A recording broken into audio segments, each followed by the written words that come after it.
Mugekiro kya leero omujaasi yatunda ebyamaasibiddwa mayisa ab'akabondo ka Buganda balabuddwa. Ssaabasajja Kabaka empologoma ya Buganda Ronald Mwenda Mutebi II asimye emirimu emirungi ekikoleddwa abadde omusiige mu Lubiri Teddy Nakajja n'agamba nti kyannaku nnyo nti obulamu bwe tebwataasiddwa. Teddy Nakajja yafudde eggulo ku Lwokusatu luvannyuma lw'okugwa ku kabenje ssabbiiti ewedde.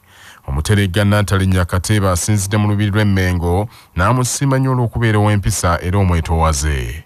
Tulina ennyiike nnyingi nga tukungubagira omusiige Teddy Nakajja eyafudde olunaku lw'eggulo.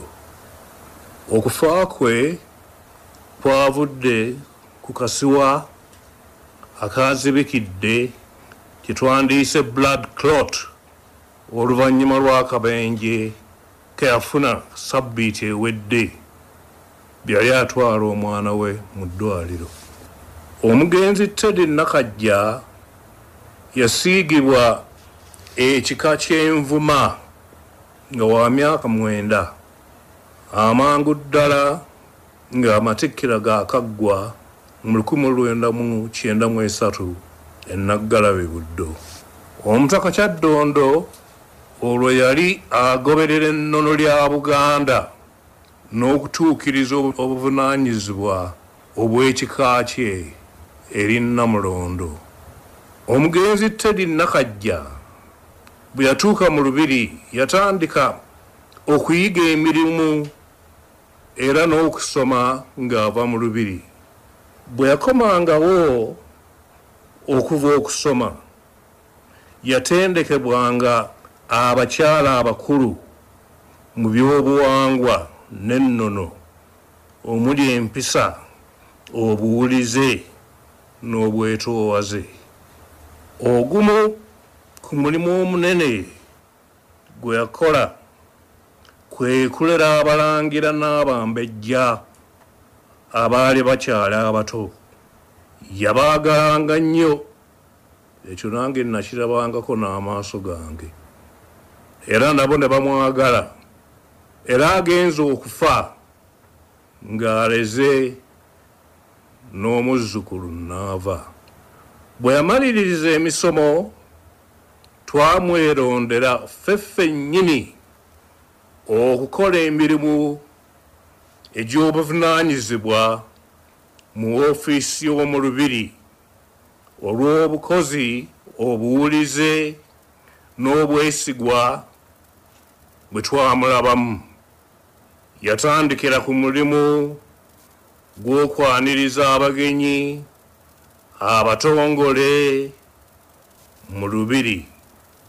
Oluvannyuma twamukwasa omulimu ogw'okusunsula n'okutegeka ebiwandiiko Abangereza kye bandiise archivist, era waafiiridde nga ye muwandiisi mu ofiisi y'omu Lubiri.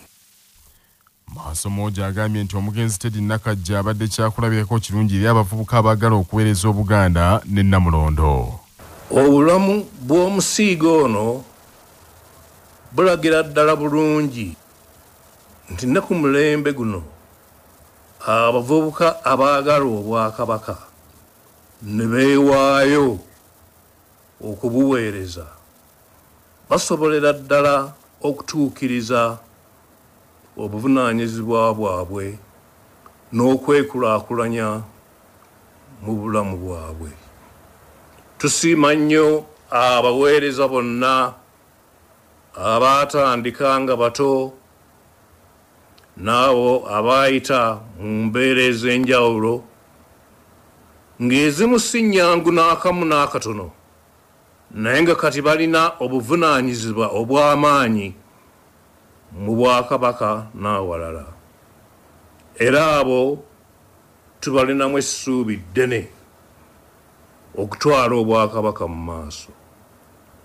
Awo nno okufa kw'abamu ku baweereza abo n'abasiige kinakuwaza nnyo nnyini, naddala okufa kwa Teddy Nakajja gwe tulowooza nti obulamu bwandibadde busobodde okutaasibwa.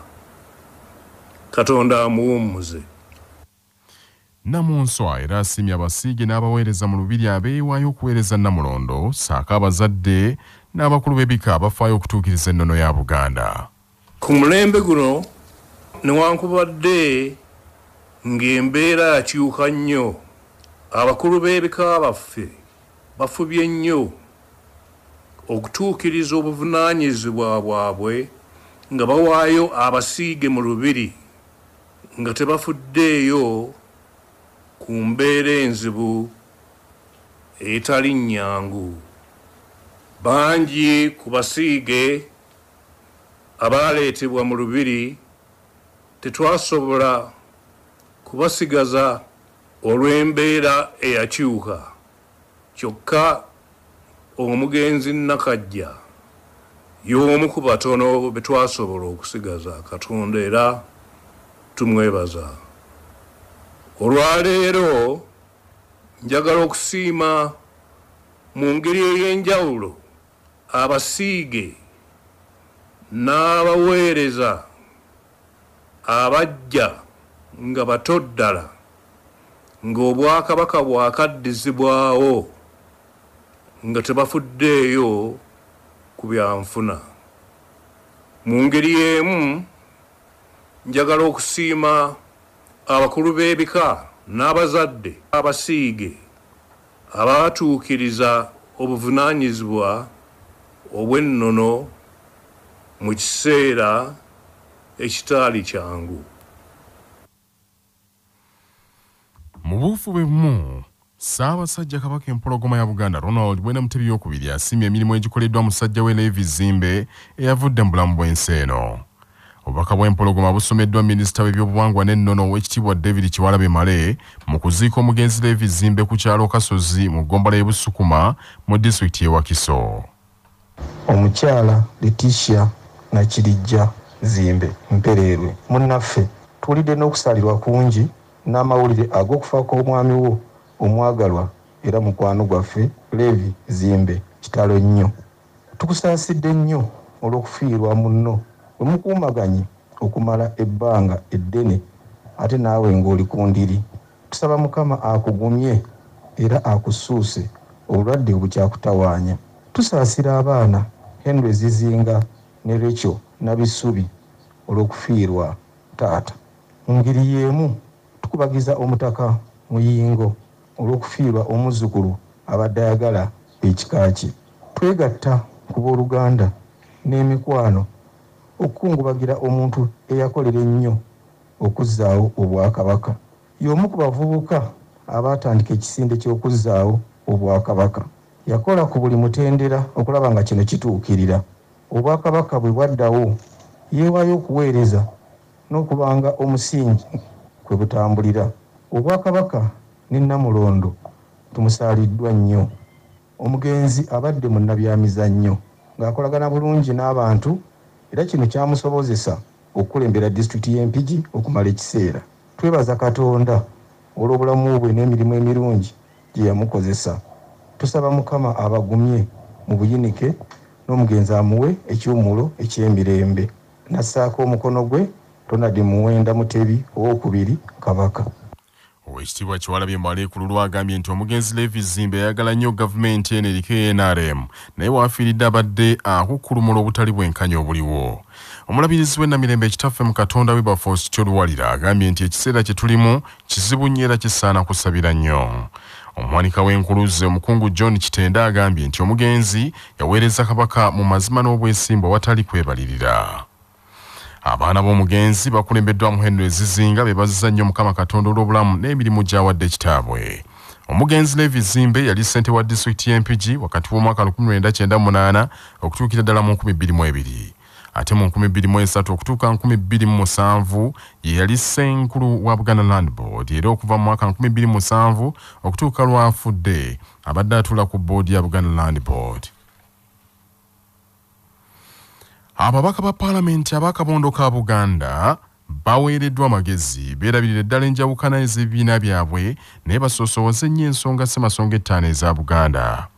Ababaka b'akabondo ka Buganda baafunye obukulembeze obuggya wabula ab'ekibiina kya NRM okulonda baakuzize. Kamalabyonna wa Buganda Charles Peter Mayiga asinzidde mu maka ge Lweza n'ategeeza nti Buganda weetuuse tekyetaaga njawukana. Ekikulu ekyo kwe kusaba abawanguddwa bakkiririze mu bukulembeze bw'omubaka Mohamed Mwanga Kivumbi munnakibiina kya National Unity Platform eyazembigere byamu na NRM Johnson Muyanja Ssenyonga. Akabondo k'ababaka ba Buganda kabadde kakulirwa b'NRM naye ab'ebibiina ebirala tebabaddukako. Ab'ebibiina ebirala baakolagana n'ab'NRM. Honorable Muyanja Ssenyonga bw'abadde akulira akabondo kano. Ababaka nga Medad Seggona, Mathias Mpuuga babadde bakolagana naye. Kakati nze mu ngeri y'emu ndoza n'ab'NRM bandikolaganye n'abana abaliwo. Kubanga ensonga zetuliko, ensonga za Buganda ssemasonga ettaano teziriiko kibiina kya byabufuzi. Awo nno nze amagezi ge nandiwadde nti bakolere wamu. Era sirowooza nti ab'NRM bandirowoozezza nti bandikulidde akabondo ako ng'ate be batono mu Buganda. Kiba kizibu byekola byokka. Ow'ekibiina ekirala yandiyiseemu atya nga abanuupu be bangi. Nenza amagezi gempa nti bakolaganire wamu ku nsonga za Buganda ssemasonga ettaano. Kyemmanyi nti ensonga za Buganda Honorable Kefa Kiwanuka azaagala nga ne Honorable Mwanga Kivumbi bw'azaagala. N'olwekyo bakolere wamu ku bya Buganda. Banaatuuka mu birala banaayawukana.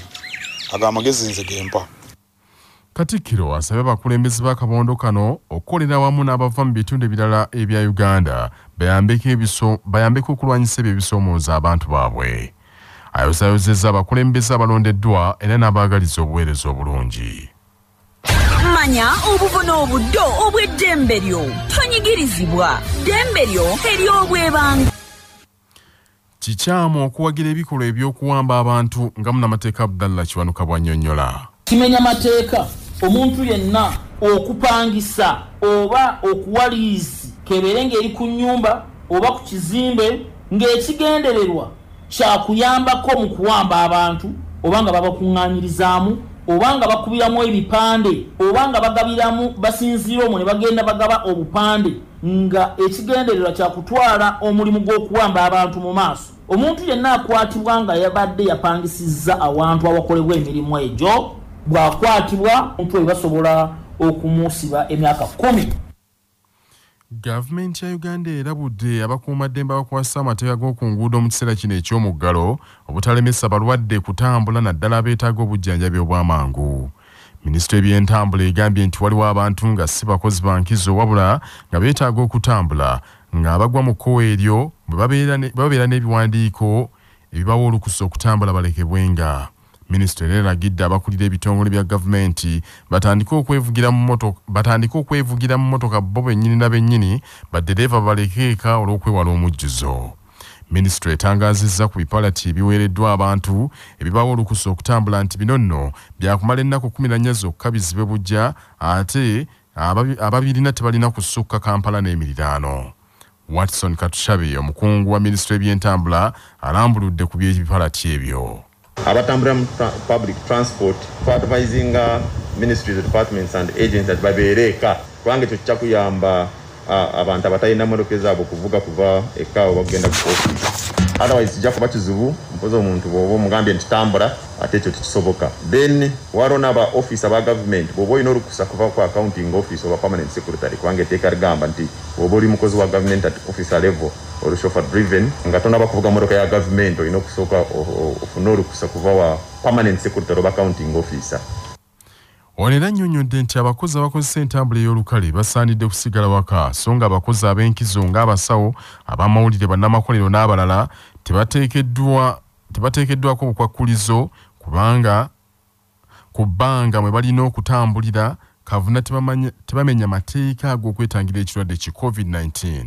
Susan Katayike omwogezi wa Minisitule y'ebyentambula akinogaanyizza nti bannamawulire tebalina kugirwa kutambula yadde tebali mu mmotoka za kampuni zaabwe. Kyetusaba bannaffe abali mu security nti omukulembeze waffe President Museveni yali very clear n'agamba nti ab'amawulire bali among the essential workers, so bali cleared as essential workers. Ekikulu kubeera na clearance na kubeera na ID zaabwe eza media houses ze bakoleramu. Tisitteeka si kiragiro nti balina okutambulira mu mmotoka eziri branded. Ekikulu mulina kubeera na clearances ezo. Alipoota ya Minisitule y'ebyobulamu ku bulwadde bwa COVID-19 y'olwaleero eraze nti abantu 265 be bajjanjabiddwa ne basuuka obulwadde buno olwaleero ng'omuwendo gw'abantu abaakawona COVID-19 omugatte kakano baweze 5,305. Minisitule y'ebyobulamu era akakasizza nti kakano omuwendo gw'abantu abali mu malwaliro gukendeddeko okuva ku bantu 1,127 kati basigaddeyo 997. Waliwo n'abantu abalala 29 abafudde obulwadde bwa COVID-19 leero kakana abaakafa COVID mu Uganda baweze 781. Ebyo nga bikyali bityo waliwo n'abantu abalala 859 abazuuliddwamu ekirwadde kino abano nno be bamu ku bantu 9 n'omusobi abaakebereddwa eggulo. Omwogezi wa Minisitule y'ebyobulamu Emmanuel Ainebyona agambye nti kaakano obulwadde buno busaasaanira ku bitundu 14 ku buli 100. Abalwadde 553 bazuuliddwa mu Kampala, Wakiso babadde 99, Embalala 47, Ejjinja 51, Empigi 38 ne disitulikiti endala okuli Kalungu, Luweero, Gomba, Nakasongola, Masaka, Mukono, Kyotera, Sembabule, Kayunga, Buvuma n'endala.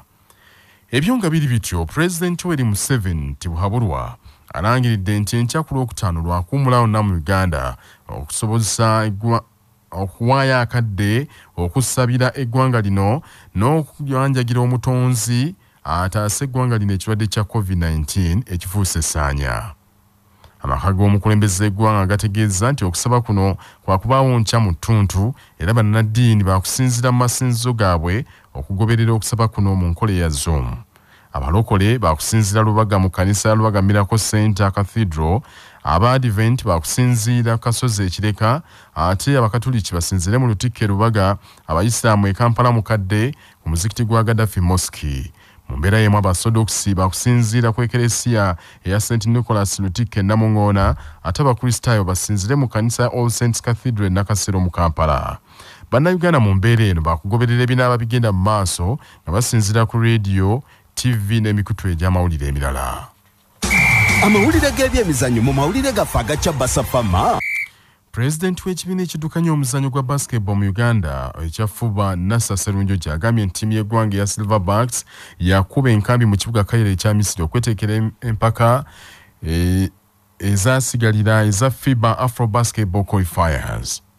Serunjoja agambye nti enkambi eno bagisuubira okugibeeramu ennaku 10 era ttiimu egenda kusitula n'abazannyi bokka abazannyira wano ng'ennaku z'omwezi 27 omwezi guno olabazannyira ebweru wa Uganda baakubeegattako nga batuuse Cairo.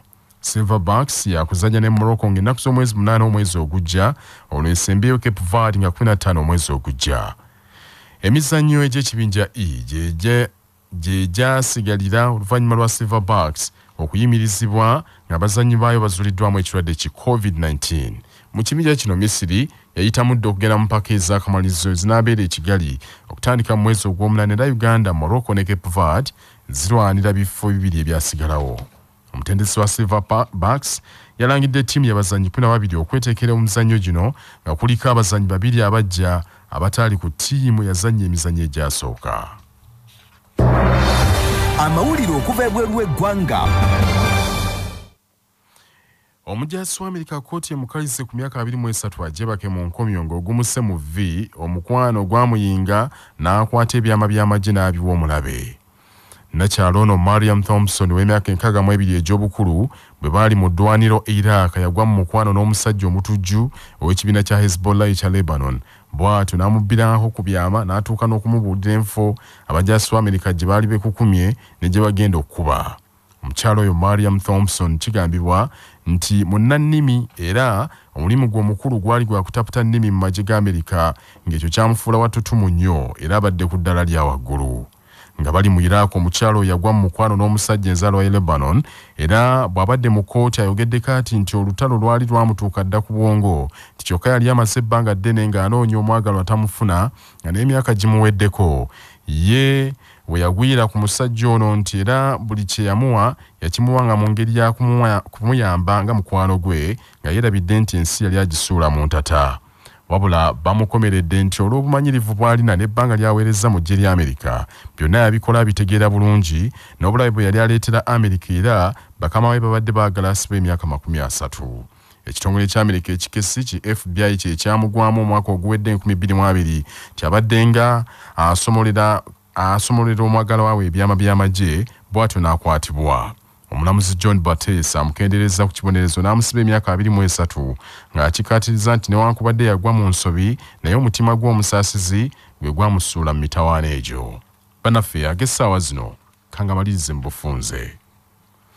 Ssaabasajja Kabaka empologoma ya Buganda Ronald Mwenda Mutebi II asiimye emirimu emirungi egikoleddwa abadde omusiige mu Lubiri Teddy Nakajja n'agamba nti kyannaku nnyo nti obulamu bwe tebwasobodde kutaasibwa.